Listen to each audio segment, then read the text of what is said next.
नमस्कार नमस्कार दोस्तों, एक बार फिर से स्वागत है आपका इस क्लास 12th 2023 का जो क्वेश्चन पेपर बोर्ड में आया था उसको सॉल्यूशन कर रहे हैं।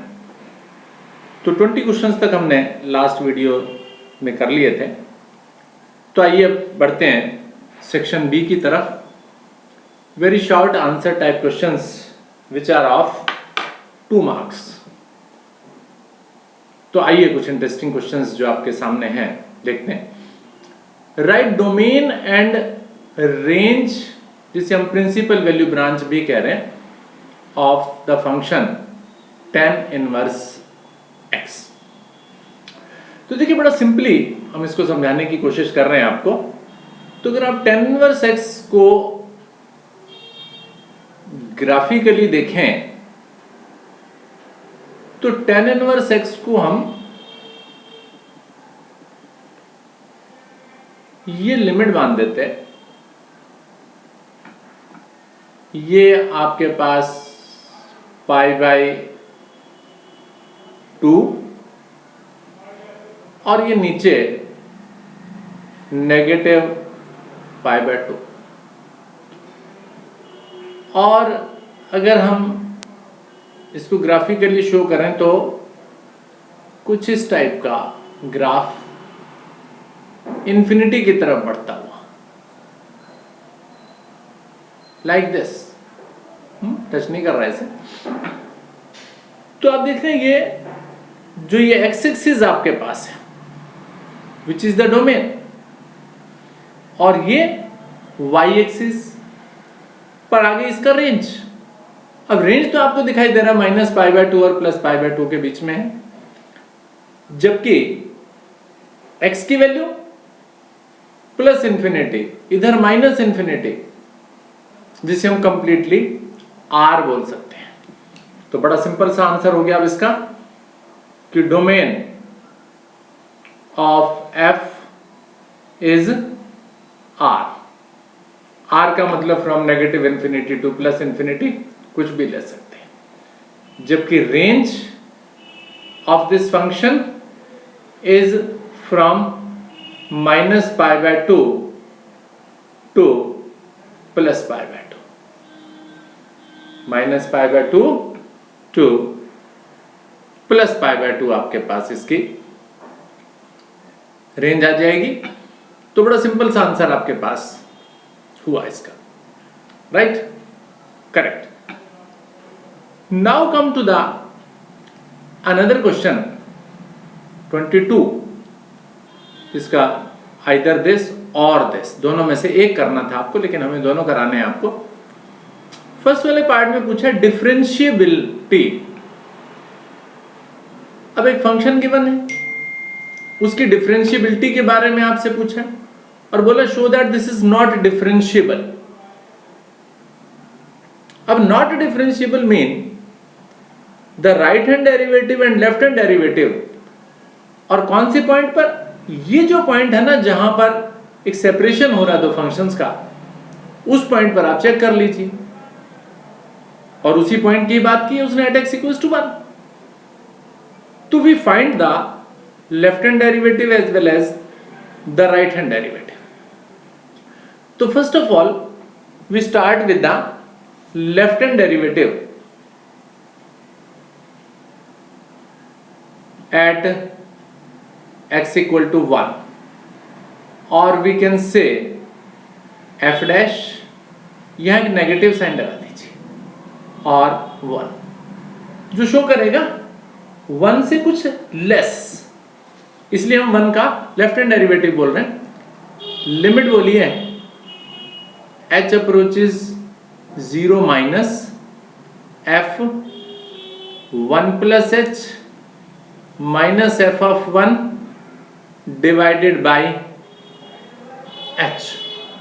This is the definition of derivative.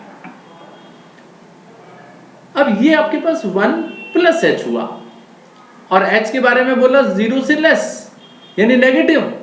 तो इसका मतलब व्हाट दिस सेज, 1 से कुछ लेस की बात हो रही है। अब आप देखें अगर 1 से कुछ लेस की बात हो रही है तो function fx is x. The function fx is x when x is less than 1. अब यहां भी देख रहे हैं f1 प्लस h, और h के बारे में क्या बोला, h is less than 0. Less than 0 का मतलब नेगेटिव, तो 1 में से कुछ माइनस हो रहा है, तो 1 में से जब कुछ माइनस होगा तो 1 से लेस हो जाएगा, तो इसलिए हमें fx ये कंसीडर करना है और इसको एज इट इज चलाना है. लिमिट h अप्रोचेस 0 माइनस, यहां पर x के प्लेस पर 1 प्लस h पुट कीजिए minus f of 1. f of 1 का मतलब फंक्शन में x की जगह 1 कहां पुट कर सकते हैं, तो अब देखिए इक्वालिटी को ढूंढिए. इक्वालिटी कहां गिवन है, यहां इक्वालिटी गिवन है, तो इसके सामने जो फंक्शन है उसको आप पुट कर दीजिए, वो है x स्क्वायर. उसमें x की जगह क्या पुट कर दीजिए, 1 पुट कर दीजिए डिवाइडेड बाय h. तो दिस वन ये कैंसिल हो गए, आपके पास आ गया h over h. That mean we got 1. This is our left hand derivative. और अब अगर हम राइट हैंड डेरिवेटिव भी फाइंड आउट करने की कोशिश करें, तो right hand derivative at this point 1, उसके लिए हमको लिखना होगा f डैश, यहां प्लस लगाइए, and 1 again limit h approaches 0 plus, अब की बार 0 से बड़ा. बाकी सब कुछ सेम थिंग लिखना है. f 1 plus h minus f of 1 divided by h. What we got, limit h approaches 0 plus 1 plus h, और h जो है एक पॉजिटिव क्वांटिटी है, तो ये 1 से ग्रेटर हो गया, और 1 से ग्रेटर जब आएगा तो उसमें x के प्लेस पर फंक्शन के अंदर x स्क्वायर पुट करना है, तो ये क्या है 1 प्लस h, तो फंक्शन में आपके पास बन जाएगा 1 प्लस h स्क्वायर. और f1 जैसे पिछली बार लिखा था 1, वही लिखा जाएगा 1 square divided by h. Is it fine. Limit h approaches 0 plus, इसे जब आप ब्रेक करेंगे तो 1 plus h square plus 2h minus 1 divided by h. This one cancel with this one. अब क्या आ गया, h common, bring out h common, h plus 2 divided by h.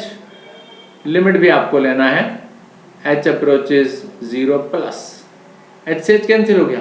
अब h को अगर आप 0 पुट करोगे तो what we got 2. The result of the right hand derivative is 2, result of the left hand derivative is 1. दोनों equal आने चाहिए, तभी डिफरेंशिएबल होता है कोई फंक्शन, अदरवाइज नॉट डिफरेंशिएबल. तो आपने बोला left hand derivative not equal to right hand derivative, so not differentiable at x equal to 1. तो x इक्वल टू 1 पर this function is not a differentiable. Is it fine. बिल्कुल समझ में आ गया. तो इस तरीके से और भी प्रॉब्लम्स आप इस टाइप की डिस्कशन कर सकते हैं, करके देख सकते हैं. ठीक है, राइट.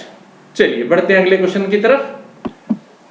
अब next question, find the value या values of lambda if the function fx is equals to sin square lambda x over x square if x not equals to 0.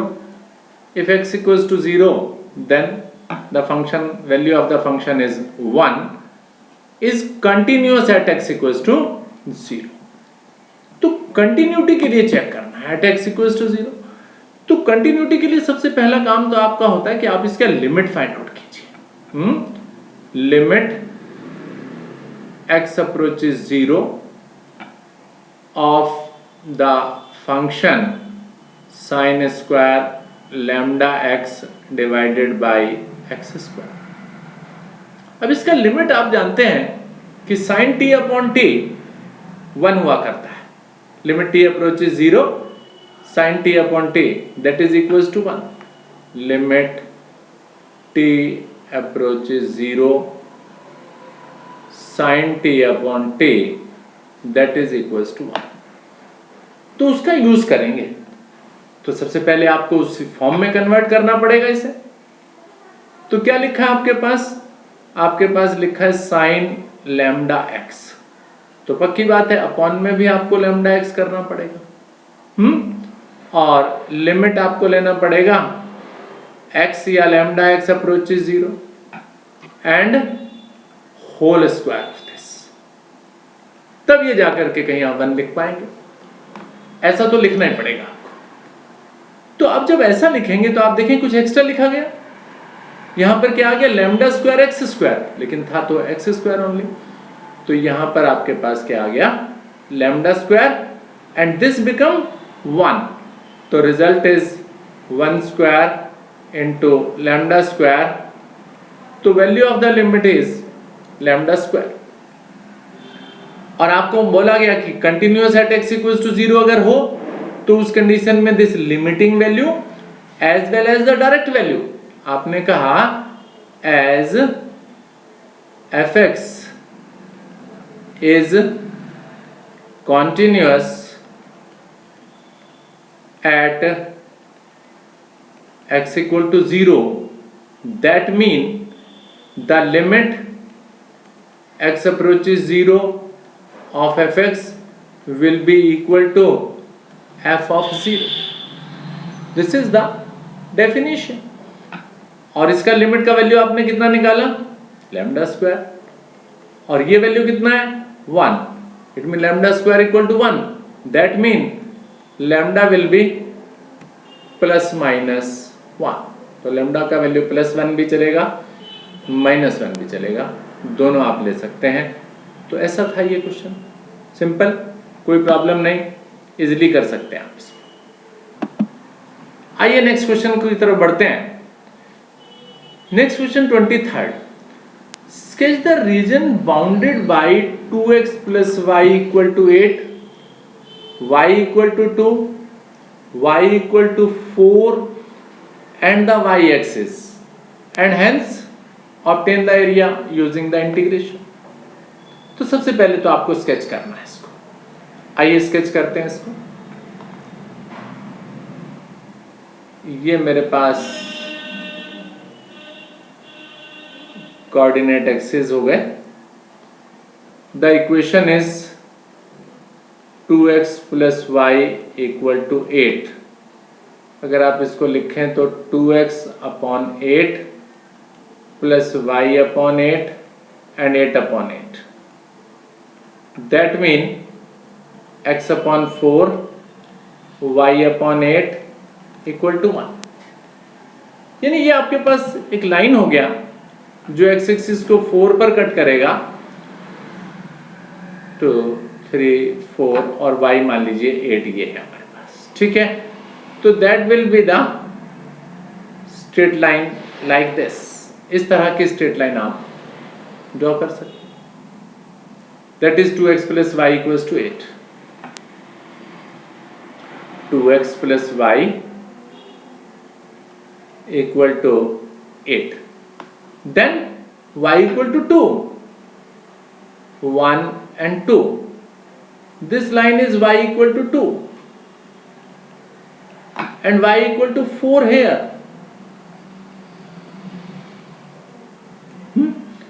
ये 8 था, ये 4.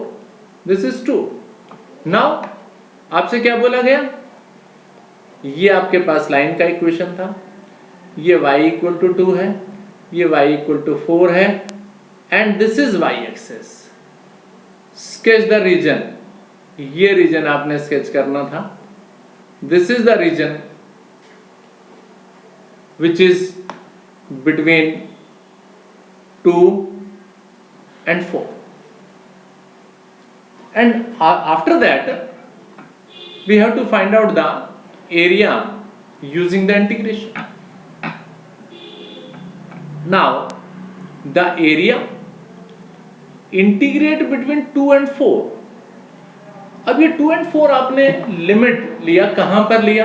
आप बोलेंगे y एक्सिस पर लिया।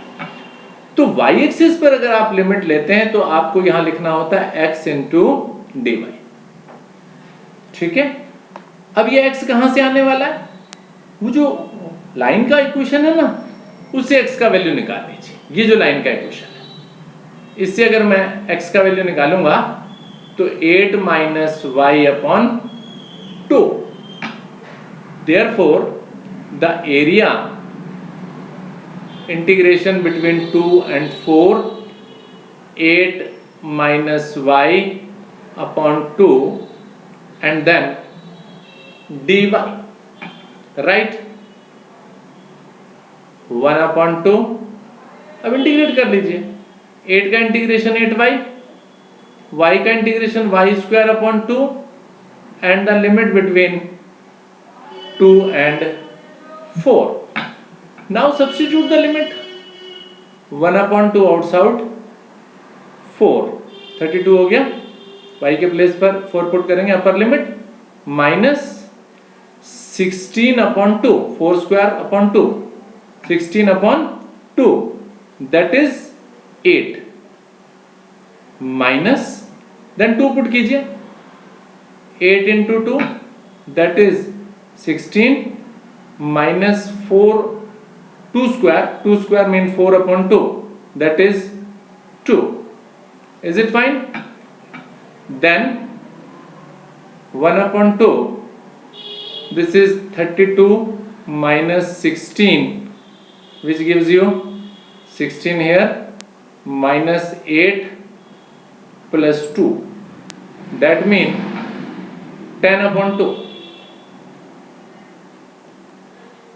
which gives you 5 square unit. This is the area. Simple, no problem. Come to the next one, 24th question.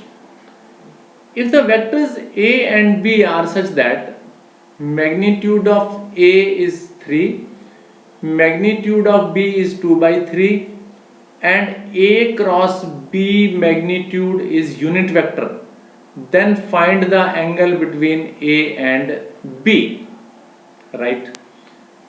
This is very simple problem.